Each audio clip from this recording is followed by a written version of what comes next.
आदरणीय बाबासाहेबजी पाटील हे कुस्तीपटू आहेत। लाल मातीतील कुस्ती जिंकणं एक वेळ सोपं आहे, पण राजकारणातील कुस्ती जिंकणं फार कठीण असं काम आहे। पण आपण ही राजकारणातील कुस्ती जिंकलेली आहे, त्याबद्दल आमच्या उदगीरच्या जनतेच्या वतीने आपले हार्दिक हार्दिक अभिनंदन। आज उदगीर मध्ये भव्य नागरी सत्कार सोहळ्याचं आपण आयोजन केलं। या कार्यक्रमाचे अध्यक्ष आमचे गुरुवर्य हरिभक्तपरायण गणिनाथ महाराज औशेकर, दुसरे माझे सहकारी मित्र, या मतदारसंघाचं नेतृत्व करणारे माजी मंत्री संजय भाऊजी बनसोडे, उपस्थित असलेले सर्व सेलचे पदाधिकारी, रमेश अण्णा, पत्रकार मित्र, उपस्थित असलेले सर्व माझे शेतकरी बांधव, तरुण मित्रांनो आणि माता भगिनींनो, सर्वप्रथम मी उदयगिरी बाबाला नमस्कार करतो आणि माझा सत्कार केला त्याबद्दल आपल्या सर्वांचे, उदगीरकरांचे आणि सर्व पदाधिकाऱ्यांचे आभार मानतो। मित्रांनो, यावेळेस राज्यातले आमचे नेते देवेंद्रजी फडणवीस साहेब असतील, अजितदादा असतील, एकनाथरावजी शिंदे साहेब, महायुतीचं सरकार आपल्या सर्वांच्या सहकार्यामुळे, आमच्या लाडक्या बहिणीमुळे आलं आणि मग तिथं आल्यानंतर मग अशा प्रकारचं मंत्रिमंडळ निर्माण केलं। त्यावेळेस सहकार खात्याची जबाबदारी माझ्यावर दिली। मागल्या वेळेस संजय भाऊवर राज्यमंत्री पहिल्या तिला दिली, पुन्हा एकदा त्यांना कॅबिनेट म्हणून दिलं आणि त्यांनी खूप चांगल्या प्रकारचं काम केलं, मला प्रत्येक कामामध्ये सहकार्य केलं आणि त्यावेळेच्या दोन्ही सत्काराला मीच अध्यक्ष होतो। इथं झाला कार्यक्रम आणि दुसरा झाला तिकडे जिल्हा परिषदच्या ग्राउंडवर। मला वाटायचे की आमच्या मित्राला भेटला काय आणि मला काय, अशा प्रकारची आमची या राजकारणातली मैत्री आतापर्यंत राहिल्याने पुढे देखील राहणार आहे। परंतु यावेळेस बघितलं आपण, आज हे सगळं आनंदमय वातावरण, खूप मोठी रिस्क घेतली होती। ज्यावेळेस निर्णय व्हायचा होता त्यावेळेस त्यांच्या घरातला वाद होता आणि मग आम्ही दादाकडे जायचं का पवार साहेबांकडे जायचं या निर्णयाच्या संदर्भात मी अगोदर मतदारसंघात आलो आणि कार्यकर्त्याला बोलवून घेतली की बा निर्णय कराय, काय करायचं तुमचं, मला तुमच्या मताची आवश्यकता आहे, तुमच्या सूचना करा। 2-2.5 हजार कार्यकर्ते जमले आणि आपण बोलत असताना फक्त या बाजूने राहायचं किंवा या बाजूने एवढंच सांगायचं, बाकी काही बोलायचं नाही। संमिश्र प्रतिक्रिया तरुण मंडळी दादाकडेच होती। मग लगेच पत्रकार म्हटले की काय निर्णय झाला सांगा। म्हणलं एवढा लवकर कसा निर्णय होईल? लातूरमध्ये काही मंडळी आहेत, मुंबईमध्ये काही मंडळी आहेत, उद्योगपती आहेत, काही पत्रकार आहेत, मुंबईचे आहेत। उद्या सकाळी 11 वाजता मी दिसेल तिकडे आहे समजून चालायचं। आम्ही कार्यकर्त्याला धोका दिला नाही, आम्ही जो निर्णय घेतला ते मतदारसंघातल्या हितासाठी, मतदारसंघाच्या कामासाठी आम्ही संजय भाऊने निर्णय घेतला। मित्रांनो, त्याच्यानंतर लोकसभेची निवडणूक झाली आणि मग काय परिस्थिती झाली माहित आहे का तुम्हाला? ते आम्हालाच माहित।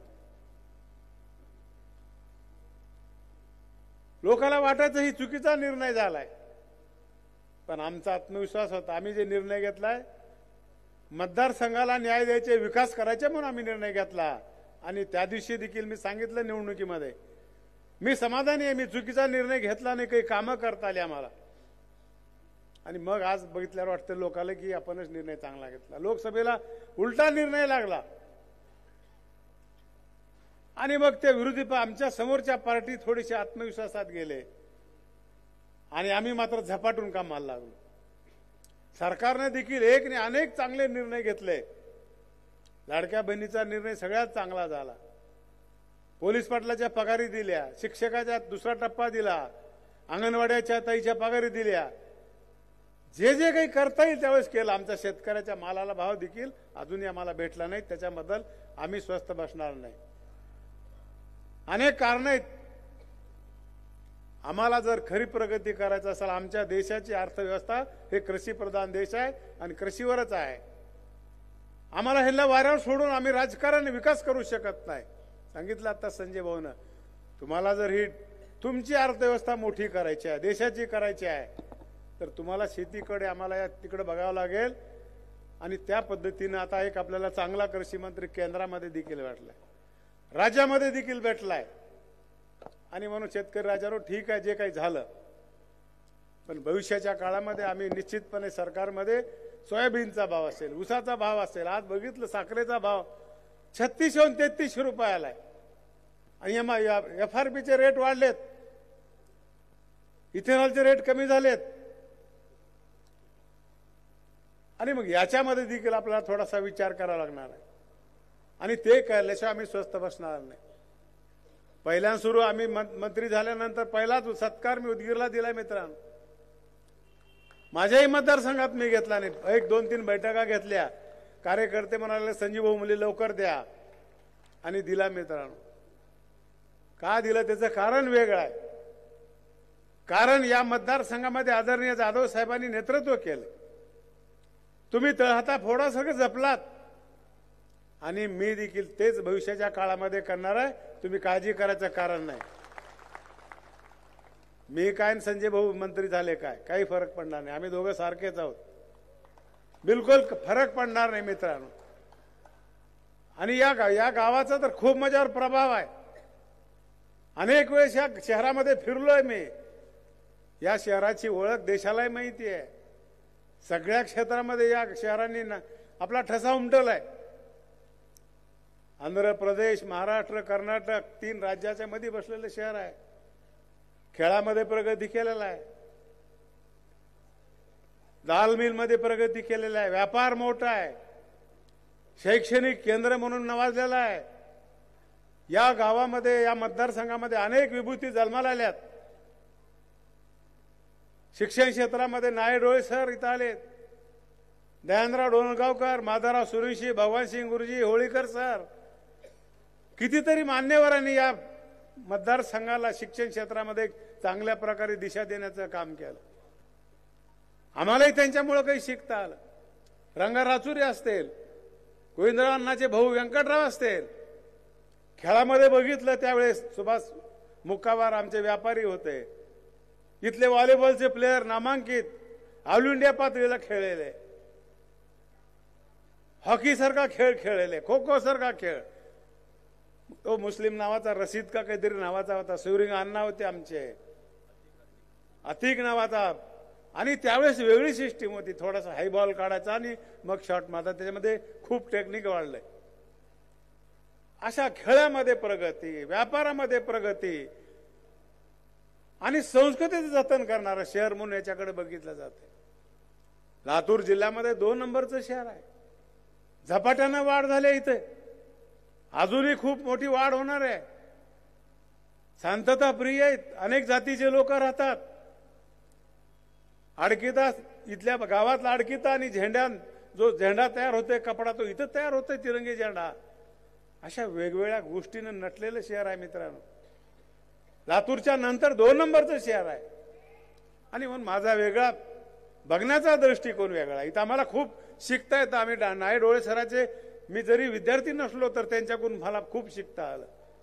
काही काम नसलं की मी डोळे सराकडे जायचं, गप्पा मारायचं, सांगायचं आला बघते बाबासाहेब म्हणायचे. एक काहीतरी पुस्तक द्यायचं. सोरुंशी साहेबाकडे जायचं म्हटलं की 1 तासाची भरती करून जावं लागायचं. एखादा विषय काढला की मग ते गीता सांगायचे, रामायण सांगायचे, ब्रह्मांड सांगायचे. जरी त्यावेळी डोक्यावर जात असलं तर आता त्याच्यातल्या गोष्टी आता कळायला लागल्या. होळीकर सर, दयानराव डोणगावकर साहेब, कितीतरी लोकांनी या देशाचं नाव उज्ज्वल केलं. आणि विद्यापीठामध्ये उभारलो मी संजय भाऊ. त्यावेळेस या गावातल्या मोठ्या मातब्बरांनी मला निवडून आशीर्वाद दिलेला आहे. माधवराव पाटील कौळखेडकरांचं मत होतं, निळासाहेबाचं मत होतं, हवगी स्वामी विद्यालयाचे प्राचार्य होते. ज्यावेळेस स्वामी रामानंद तीर्थ विद्यापीठामध्ये मला तिथं MC मेंबर म्हणून काम करायची संधी भेटली, अशोकराव चव्हाण साहेबाला आम्ही विसरू शकत नाही, विलासराव देशमुख साहेबाला आम्ही विसरू शकत नाही, शिवराज पाटील चाकूरकर साहेब असतील, निलंगेकर साहेब असतील, आणि माझे सहकारी मित्र दिलीपराव देशमुख साहेब ही देखील असतील मित्र. कारण या सगळ्या लोकांमध्ये राहिल्यामुळे अनेक क्षेत्रामध्ये आम्हाला काम करता आलं. माझ्या चुलत्याला ह्या मंडळीने राजकारणामध्ये आणलं, शिवराज पाटलांनी मला बोटाला धरून आणलं, विलासराव देशमुख साहेबांनी बँकेची संचालकाची जबाबदारी दिली. इथं सांगितलं तर आमच्या भगिनीनं, खरं काय नशिबात असतंय कुणालाच माहित नाही मित्रांनो. मी खेळाचा खेळाडू, मी कबड्डी, कुस्ती, मलखांब, व्हॉलीबॉल, ऑलराऊंडर. अरे कॅरम हातात घेतला तर एका राऊंडला फिनिश करत होतो मी, एकाच राऊंडला. आणि मला चुलत्यानं कोल्हापूरला ठेवलं माझं बघून. 2-3 वर्ष राहिलो, मी रमलो नाही तिथं. बघितलं अरे खाऊन उग भसम पार करायला लागलो, बुद्धीचा विकास होईना गेलाय. 10 माणसं चांगल्या कुटुंबाचं एकट्याला आहार लागायचा. आउटपुट काय? चांगलं शरीर राहावं म्हणून एवढंच आउटपुट होतं ना. आणि मग ह्याच्यात जर आपल्याला प्रगती करायचं असेल तर इथं होऊ शकत नाही, आपल्याला दिल्लीला जावं लागेल. गुरु हनुमान सिंग तिथं होते, जे सतपाल सिंगचे गुरु होते. नवीन टेक्निक कबड्डीचं, कुस्तीचं, व्यायाम करायची पद्धत. असे छाट पैलवान, पोट नाही काय नाही. आपल्याकडे आहे जोर काढायचे एवढे मोठे आहे, हातीचं पिल्लू दिसायचं. म्हणजे पैलवानाची व्याख्या त्याला चला येईना. मोठं जाडजूड दिसलं की काय खात्या घरचं आहे, मोठेपण वाटायचं लोक. आता वेगळा परिणाम झाला, आता छाट रवलायत लोक, आहे पोट बीट नाही म्हणलाय. आणि तिथंच मला जायचं होतं. साहेबांनी मला परवानगी दिली, पण मला त्या शाळेत ऍडमिशन भेटलं नाही. कदाचित तिथं जर ऍडमिशन भेटलं असतं तर आज सहकार मंत्री बी झालं नसतं मित्रांनो. कारण तिथून मी ऑलिम्पिकला गेलो असतो आणि देशाचं नाव करायचं होतं मला. तिथं भेटलं नाही, सरळ गावाकडे आलो. नाही म्हणलं माझ्यानं होत नाही कोल्हापूरला, आता परत जायचं नाही. कोल्हापूरमध्ये बघितल्यावर तिथले कारखानदारी, तिथले शेतकऱ्याचं जीवन, तिथल्या दूध डेऱ्या, बँका आमच्या भागात अशा होतील का त्यावेळेस बघितलेलं स्वप्न होतं. गावात एंट्री केली, सोसायटीमध्ये बँकेत गेलो, देशमुख साहेबांनी घेतलं मला. जाधव साहेबाचं आता सांगितलं गुन्हे अण्णाने, राजकारण वेगळं होतं त्यांचं. 18 पगड जातीला घेऊन जावं, त्यांना वाटलं आम्ही आमदार, बाबासाहेब डायरेक्टर, लोकांना मान्य होईल का नाही असं वाटायचं. त्यांना करून असं नाही वाटायचं. देशमुख साहेबांना म्हणलं मला माहिती नाही, हे बाबासाहेब दिलीपरावला करू दे, आपलं आपण बघू तिकडं. आणि मित्रांनो मग आज बँकेमध्ये गेलो, बँका काढल्या, पतसंस्था काढल्या, शिक्षण संस्था जाधव साहेबांनी गुरुजींनी काढली. ते जबाबदारी माझ्यावर. 1000-1500 कर्मचारी भेटले आम्हाला. मी जिल्हा परिषदला 3दा निवडून आलो. आणि त्यावेळेस मला खातं मागितलं, कोणतं खातं घ्यायचं. मी आवर्जून घेतलं, मला शिक्षण खातं घ्यायचंय. माझे मित्र सुधाकरराव शिंदे तुमच्या इथे होते, इथे बीडीओ होते. म्हणले अरे तुम्ही खातं शिक्षण कशाला मागू राहिला, बांधकाम घ्या ना म्हणले. शिरूरला आले शिवाजी मानेन आमच्या आळूचे. अरे म्हणले सीते बांधकाम सभापती घेऊन काय फायदा, काय एक सभा कुठतरी समाज मंदिर बांधल नाही तर कुठतरी एक शिडीवर बारका पूल बांधल. शिक्षण खातं चालतं बोलतं खातं आहे. प्रत्येक गावात शिक्षक भेटतोय आम्हाला, त्याच्यापासून आम्हाला शिकता येतंय. समाजाला ते सुज्ञ करून सोडतात, समाजाला दिशा देण्याचं काम आहे. ते म्हणले बदलायचंच काम आहे. आज ते तर करावंच लागेल ना. मित्रांनो तिथे गेल्यामुळं मला खूप शिकता आलं. मी लॉ जरी केलो नसलो तर लॉचं बरंच ज्ञान मला तिथून भेटलं. कॉलेज कसं चालवायचं, ऍडमिनिस्ट्रेशन कसं चालवायचं, मजा आली मजा. आता कुठेही कुठल्या बी डिपार्टमेंट देऊ द्या हो, मला कृषी खातं दिला त्याच्यातलं किडा हो मी. अरे जनावरांची पारख करणारे आम्ही माणसं, घोड्याची पारख करणारे माणसं. शेतीमध्ये कोणतं पिरवायचे, पिकायचे काय भाव आहे, शेतीमध्ये काय कोणते घटक आहेत, NPK आहे का नाही, ह्या सगळ्या गोष्टी आम्हाला माहिती आहे. कमी खर्चामध्ये शेती कशी करायची, उत्पादकता कशी वाढवायची, विषमुक्त शेती कशी करायची, या सगळ्या गोष्टी आम्हाला अनुभवातून भेटल्यात. आणि हे खरंच सगळं शरीर बाळासाहेब जाधव साहेबाला जात आहे. कारण लहानपणीच आई वडील वारले होते माझे, त्या बिचाराचं तोंडी मी बघाय नाही. पण या माणसाने सगळं केलं आणि त्याच्यामुळं आज तुमच्या समोर सहकार खात्याचा मंत्री म्हणून उभा आहे. दूधवाला डेअरीला चेअरमनवाला देत होतो आणि त्यांनी त्या लोकांना पैसे द्यायला पाहिजे होते. घरचं काहीतरी काम काढायचा, त्या लोकांना पैसे जायचे नाहीत आणि मग त्याच्यामुळे त्याला फीड मिळायचं नाही, त्याचं काम बघायचं नाही, वैरण भेटायचे नाही. त्याच्यामुळे सगळ्या डेऱ्या फेल गेल्या. विश्वासार्हता आमची त्या काळामध्ये गमावल्यामुळं आपल्याकडे आज दूध डेऱ्या आपल्याकडे आहेत. बघा पश्चिम महाराष्ट्रामध्ये अकलूजला बघा, नगरला बघा, कोल्हापूरला बघा, इंदापूरला बघा. सगळ्यात मोठं काम, पैसे देणारा उद्योग, सगळ्यात नोकरीपेक्षा लवकर 10 दिवसाला कुठल्या व्यवसायात पैसे मिळतात सांगा. आज तसं नाही आहे. संजय भाऊ डेअरी देखील आम्ही अहमदपुरात सुरू केले आहे. आज 22,000 लिटर दूध आहे. फक्त अहमदपूर तालुका, पालमचे काही तिकडे लोहा, थोडं सेंटर पॉईंट बघून आपल्याला कलेक्शन करावं लागतंय. चाकूर तालुक्यात येणार आहात आम्ही, तिथं आम्हाला वेगळी बीएमसी बसवावं लागेल. पण आज काय सिस्टीम झाली आहे की आज जो कलेक्शन करणार आहे त्याला फक्त कमिशन जात आहे आणि ज्याचं दूध आहे त्याला डायरेक्ट त्याच्या अकाउंटवर पैसे जातात. आज सरकारने जरी निर्णय घेतला असला लाडक्या बहिणीचा, तर त्याच्या अगोदर आम्ही निर्णय घेतलाय. सरकारने लाडक्या बहिणीचा निर्णय घेण्यामागं खूप मोठं राजकारण आहे.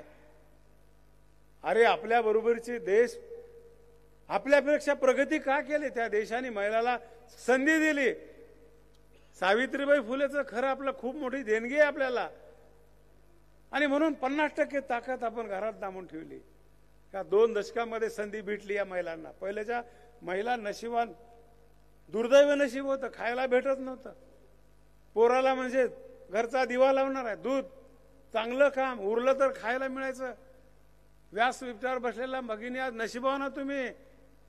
ह्या 2 दशकामध्ये तर सरस्वतीने निरंजने तुमचं स्वागत करायसाठी ताट तुमचं ओवळलंय आणि तुम्ही हम किसीचे कम नाही. सगळ्या क्षेत्रात आज महिलांनी आघाडी घेतली आहे.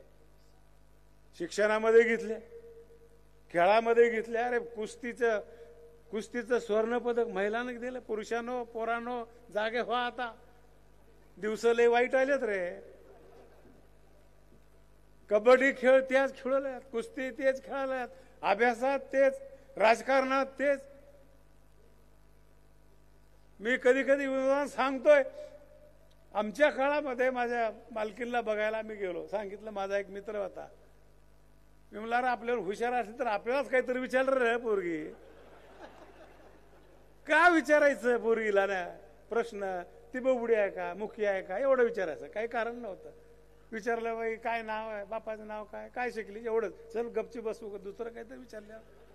आता उलट झालंय. आता पोरगी पोराला बघायला आणि पोरगा असं बसून बसायला बांग पाडून. काय येतंय तुला सांग? कम्प्युटर येतंय का, बीएसएल येतंय का? मग तुला करून घे ना. घेतं फाशी जाऊन कुठं. काय झालं? एकतर्फी प्रेम असला राहतो रे. काहीतरी कर्तृत्व करून दाखवा. चॉईस आहे आता. म्हणून पोरायची काळजी वाटायला तुमचं झालंय का लग्न राहिले? हा विनोद नाही, विनोद नाही. मग आता खरं आहे, दिवस खूप बदलले सगळे. अरे एका कुस्तीला मी गेलो, पोरगी पोरासंग कुस्ती खेळू आली आणि त्या पोराला पाडली. एवढा मान खाली घालून घरला आलो. अरे चुलून डोसक्यावर टाकली त्या पोरी. याच्यापेक्षा वाईट आता काही नाही बाबा. म्हणून ग्रंथात लिहिलंय आता असे काही दिवस येतील तुम्ही कल्पना करणार नाही. हे ज्ञानेश्वरीमध्ये लिहिलंय मित्र. कल्पना न केली. पेपर आल्यावर कधी कधी मला वाचा वाटत नाही. खरं सांग मी थोडासा आध्यात्मिक आहे पाटील साहेब. अरे झालं एखादी घटना घडली असेल तर त्याला कशाला एवढा भाव दिला तुम्ही? काय पेपरला काल बातम्या, आईनं म्हणले अभ्यास कर, म्हणले की आईलाच मारून टाकलं. ते बघा बातमी आहे का? काय किती विषण्ण झालं, काय डोकं बद्ध झालं, काय माणूस काय आहे? वागायचं कसं मला सांग बर. धाडशी दरोडा. पहिले दरोडे चिठ्ठी राहायचे, डिटोरेच्या वाड्यावर दरोडा घालायचे म्हणून. चिखलीला चिखलीला आणि मग वाजत गाजत येऊन दरोडा घालायचे. पण आगाव गोष्ट नाही करायचे. नीतिमत्ता होती दरोड्यामध्ये. घरामध्ये कुणाला थुतरीत मारायचे नाही, बाईकडे डुकून बघत नव्हते. पण आज बघितल्यावर ऐकल्यावर काय पद्धत आहे का? अरे तुम्हाला काय पाहिजे? तुम्हाला आमची संपत्ती सोनं पाहिजे, पैसे. तुम्ही महिलावर हात उचलता. कसले डाकू रे, कसले चोर तुम्ही? चुकीचं आहे सगळं समाजामध्ये. कसलं शिक्षण आहे? आम्हाला शिक्षणात बदल करायचे आहे.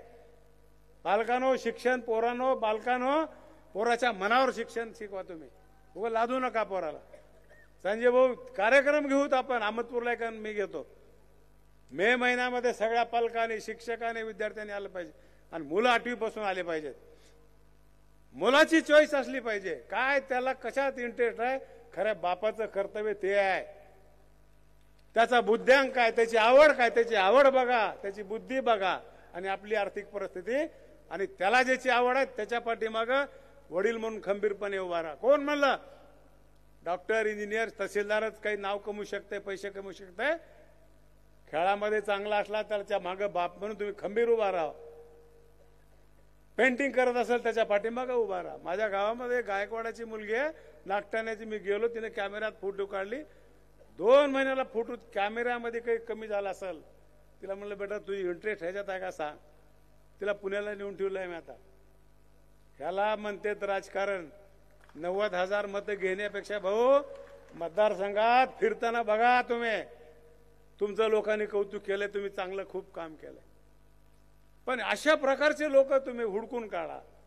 गरजू लोकांना मदत करा. पोरांनो पैसे कमवा, कष्टानं कमवा. मजा वेगळी आहे. तुम्हाला कुठं धाड घालायची गरज नाही. पाटील मला घेऊन चला कोणाच्या घरला. ह्याच्यात कसला माल आहे मी सांगतो तुम्हाला. अरे कष्टाच्या पैशाचा वास वेगळाच येत आहे हो. कमळाला पैसे ठेवलेले, कुरकुल्यात ठेवलेले, वास नोटाचा वेगळाच येत आहे. सावकारला कळतंय बघा कुठं माल आहे. सावकाराला मलाच कळतंय. मजा वेगळी आहे त्याची. आनंदी जीवन जगा ना.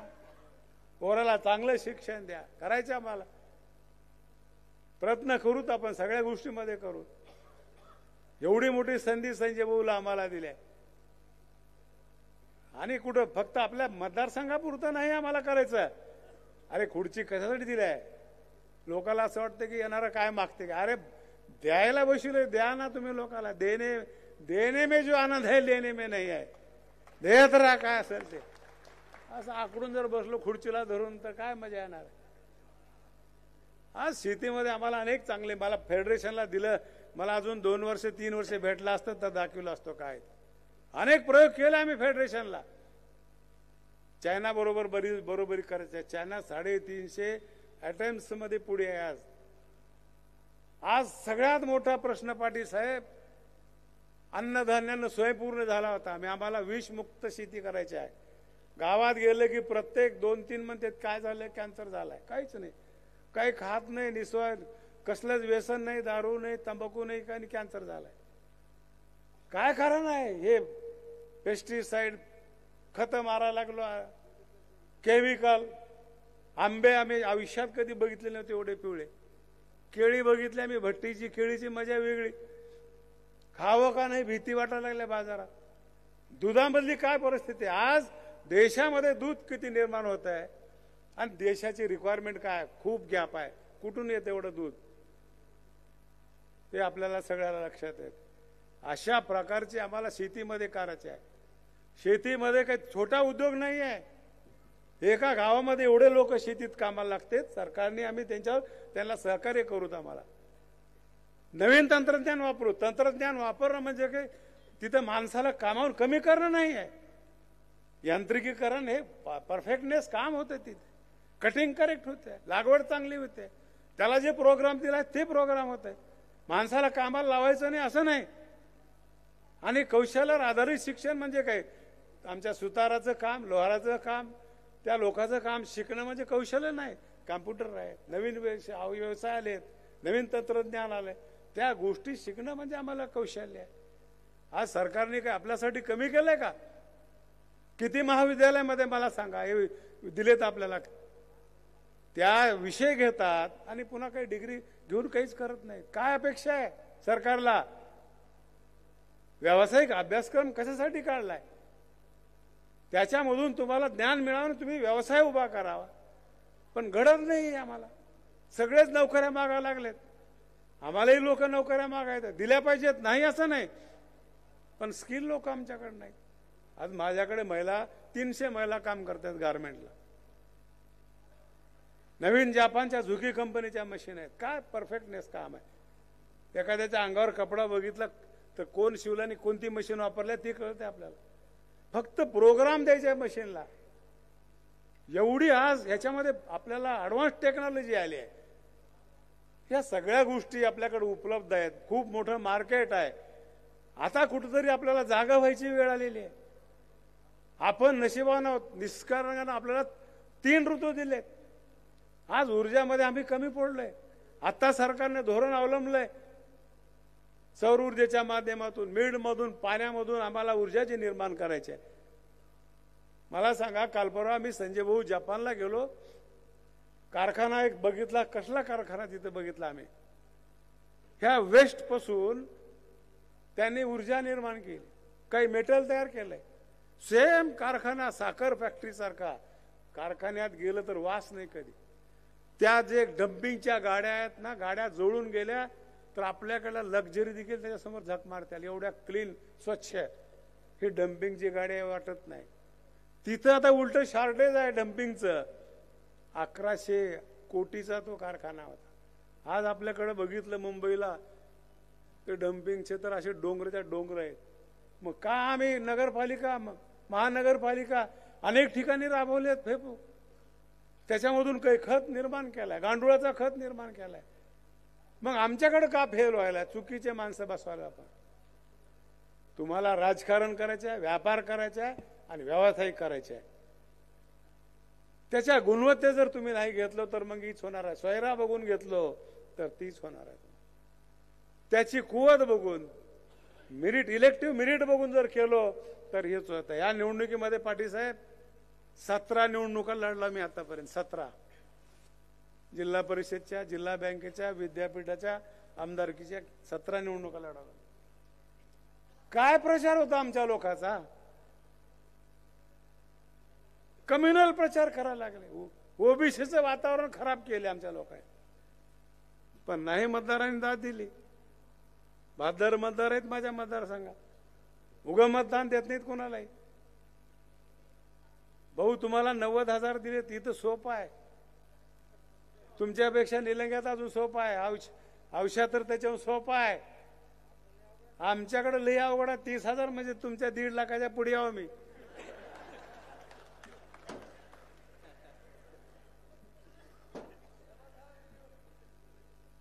आतापर्यंत गेल्या वेळेस 29,000 आलो. यावेळेस 32,600 आलो. तरी 2 डबडे तसेच शिल्लक. बिघडले ते डबडे. आणि तिथे 1,000-2,000ची लीड होती भाऊ. मॅडम म्हणल्या कसं करायचं सर? डिक्लेअर करून टाका. म्हणलं काय फरक पडलाय मला. कारण ते टेक्निकल लोक इथं नाहीत, बोलावं लागेल. म्हणलं तोपर्यंत काय करावं? बाहेर तर लोक नाचायला लागले. या बाहेर गुलाल टाकायचे आहे. म्हणलं मॅडम राहू द्या, ते 1,000-2,000 मतदान. आणि असं केस पाडून लोकांनी राजकारण घाणेरडं केलं. पण मतदारांनी म्हणले नाही, आम्हाला कुठल्याही यांच्या त्यांच्या भूलतापाला बळी पडायचं नाही. आणि 32,000 मला निवडून दिले. मित्र विनायकराव आमचे मित्र किती बाऱ्या पाडून पाडून कटाळा आलाय मला. काय सांगा विकासाचा तुमचा विजन सांगा. काही नाही. बाबासाहेबांनी कारखाना घेतला. गणेश दादा शिकलेला माणूस, एवढा मोठा अधिकारी, ते देखील येड्याने बोलला. ते बी कारखान्यावर बोललं. तर 15 वर्ष झालं कारखाना घेतलाय. त्याचं टेंडर निघालं. मी स्पर्धेत उतरलो, घेतलो मी. भावाला जिल्हा परिषद सदस्य केलं, पोराला उपसरपंच केलं. अरे केलं म्हणजे काय नेमणूक केली का? लोकांच्या समोर उभा केलं, लोकांनी निवडून दिला आणि डायरेक्टरला त्याला सभापती केलं. आमचा काय दोष आहे? पण लोकांच्या समोर तुमचं विजन काय करणार आहात तुम्ही? मतदारसंघाला किती पाणी आणणार आहात? किती नवीन काही युनिट काढायचे आहेत का? नवे व्यवसाय उद्योग करायचे आहेत का? डेअरी आणायचे आहे का? ह्या लोकाला काही काम लावायचे आहे का, महिलाला काही काम लावायचे आहे का, त्याच्यावर भाषणच नाही माहीत, दुसरा विषयच नाही. दोनदा तीनदा बघितलं उगं बोलले मला. अरे माणसं पुढचा स्पर्धा तरी कसला असला पाहिजे, हेवा वाटा हेवा पुढच्या माणसाला बघितला. म्हणून लोकांनी देखील अहमदपूरच्या जनतेने असेल, उदगीरच्या जनतेने असेल, आणि खूप संजय भाऊनी काम केलं. म्हणलो आताच गोविंदानाला पैसे काही ठेवलं का नाही म्हणलं मागायला याच्यात. इकडे गेलं हे बिल्डिंग, तिकडे गेलं ते बिल्डिंग, आणि त्याला खूप मोठी ताकद दिशा लागते. कोपरं गुडघे फिटून जाते त्या मंत्र्याच्या दारात, सेक्रेटरीच्या दारात जाऊन जाऊन. वाटते लोकांना काय लागलेलं. त्याला परस्युशन करावं लागतंय, फॉलोअप घ्यावं लागतंय. आणि म्हणून जरी नवीन असले माझ्यापेक्षा, मला कोणतरी म्हणलं दुसरी बार, अरे मी तिसरी बार आला निवडून, माझं एक कमी का करू लागेल. तसं आतापर्यंत मी 4 बार निवडणुका लढला. मागच निवडणूक 2004लाच आमदार व्हायला होतो पाहिजे होतं. साहेब असल्यामुळे माझा नंबरच लागला गेला. गोविंदांना माझ्या मागून आमदार झाले. आम्ही एकदा जिल्हा परिषदला होतो, पण साहेब असल्यामुळं मला जमनाच गेलं. इकडून बी गुस्सा येईना आणि तिकडून बी गुस्सा येईना. सांगायचं तात्पर्य आहे की अशा प्रकारचं राजकारण आपल्याला करायचं. सांगितलं आता मला, आज देशामध्ये खूप चांगल्या प्रकारचं नियोजन करावं लागेल आपल्याला. चांगलं लोकांना सगळं सरकारनंच करावं वाटतंय. इथं शिक्षक प्राध्यापक बसलेत, सर एखादी चॅप्टर राहिला तर राहिला, पण आम्हाला पोराला शिकवा शाळेमध्ये, इटिकेट्स मॅनर्स शिकवा. एसटी मध्ये चालू एखादी वयस्कर माणूस दिसलं जागा द्यायला शिका. दर्शनाला गेलो तर लाईन तोडायची नाही शिका. ह्या सगळ्या गोष्टी इथं शालेय जीवनामध्ये शिकवल्या पाहिजे. जपानीज लोकांमध्ये अंगांगात भरलंय सर. मोबाईल विसरला तर कोणी मोबाईल तिथं कोणी घेतला नाही. पैशाचे पाकिट विसरले तर कोणी घेतलं नाही. मग आम्ही शिक्षण कोणतं देतो? कालबाह्य शिक्षण आमचं झालं काय? चुकीचं शिक्षण शिकवाले का काय असं कधी कधी वाटतं. शाळेमध्येच हे घडलं पाहिजे आम्हाला. 20 पोराच्या पुढे शिक्षक द्यायचा नाही. इकडे आंबेडकरांनी आम्हाला सांगितलं सक्तीचं आणि मोफतीचं शिक्षण. का 10 मुलं इथं आम्हाला शिक्षण द्यायचं नाही का मला सांगा. जपानच्या गोष्टी सांगतो आम्ही. एक विद्यार्थ्यांकडे त्यांनी ट्रेन चालू ठेवली. मी गेलो होतो मागं, तिथं रेकॉर्ड केलं होतं किती लोक पंक्च्युअल आहेत बघा. त्यांनी 3 गोष्टीवर त्यांचं जास्त फोकस होतं. एक प्रामाणिकपणा, एक स्वच्छता आणि डिसिप्लिन. तिथं त्या वर्षामध्ये एक रेल्वे 9 सेकंद लेट आली. 9 सेकंद तिथं रेकॉर्ड केले त्याने. किती? 9 सेकंद. टू मच म्हणाले. मग आपण बघा 5 घंटे संजय भाऊ कार्यक्रम लेट घातलाय. तुम्हीच कारणीभूत आणि किती पक्के बघा. जात नाही म्हणले ऐकायला तुमचं. ह्या 3 गोष्टीवरच त्या लोकांनी प्रगती केली आणि ते आपल्याला शिकावं लागणार. ते एक विद्यार्थी होता म्हणून तुम्ही ऐकलं असताल गोष्ट. कारण तिथं रेल्वेने खूप मोठ्या प्रमाणामध्ये स्पीड आहे. एक विद्यार्थी विद्यापीठात जात होता. मग तिथल्या मंत्र्यांनी आढावा घेतला की बाई रेल्वे का तोट्यात आहे. त्याला म्हणलं ह्याचं कारण सांगा. कारण काढलं, एकच माणूस त्या गाडीत येऊ लागले म्हणले. मग ते कोण येऊ लागले त्याचा पत्ता काढले. पुन्हा सांगितलं की बाई विद्यापीठात विद्यार्थी येतं एकच आहे. तर तिथल्या राष्ट्राध्यक्षानं सांगितलं की नाही म्हणले. किती नुकसान होता. विद्यार्थी येत असेल तर रेल्वे चालू ठेवा. म्हणणारे देश कुठं आणि 10 विद्यार्थी आहेत, शाळा नाही म्हणणारे कुठं. ठीक आहे, काही चुका असतात नाही म्हणत नाही आम्हाला, पण कायद्याच्या बोट ठेवून जर आम्ही शाळेमध्ये नुसत्या बिल्डिंग बांधून आमची प्रगती नाही. अरे आम्ही शाळेत शिकलो. इथं आता एवढे मोठे IAS अधिकारी झाले. इथं गावातले झाले. भगवानसिंग गुरुजीच्या माळ गच्चीवर शिकत होते गुरुजी. माईक नव्हतं, नरड फुटून गेला गुरुजीचं शिकून शिकून. मग आज त्याच्यापेक्षा तर आज एवढं मोठं डिजिटल बोर्ड, डिजिटल वागणं, कम्प्युटर, लॅपटॉप, पॅड सगळं आलंय. मग का शिक्षण पद्धती आमची दर्जेदार नाही? आम्हाला चिंतन कुठंतरी करावं लागेल महाराज.